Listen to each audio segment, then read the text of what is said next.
think one of the interesting things that COVID has done is it's busted out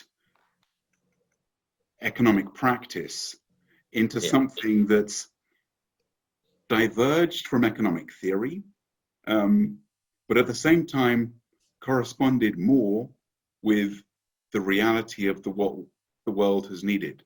And I'm reminded actually of the greatest racing driver of all time, Hazio Nuvolari, the guy who Ferdinand Porsche says the greatest racing driver of the past, the present, or the future. And how did he learn how to become a racing driver? And he had this technique which is called drifting the curve, where you just slam yourself into the bend and let gravity slice off the circle. And he did it because he was an ambulance driver in World War I in the trenches.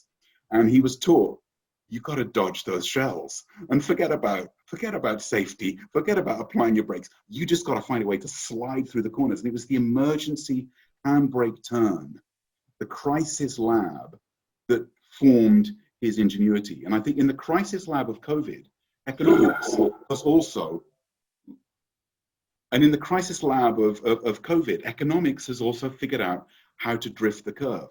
And what we've had is, across different political spectrums, we've had not just a vision of spend, spend, spend. I'm sorry, we're having lots of urgent emails coming. We have not just the vision of spend, spend, spend coming in the crisis lab of economics.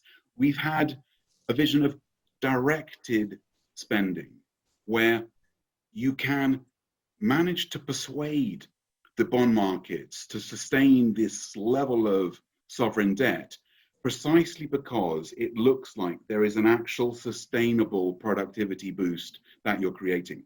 So what you're starting to see is the scale of government intervention succeeding precisely because it's actually supported by some broader economic fundamentals of a level of growth into, for example, a new hydrogen economy, or into a jobs building economy, or into green conditionality around the airlines. In other words, of a type of economic growth that recognizes that these social and environmental externalities are actually out there.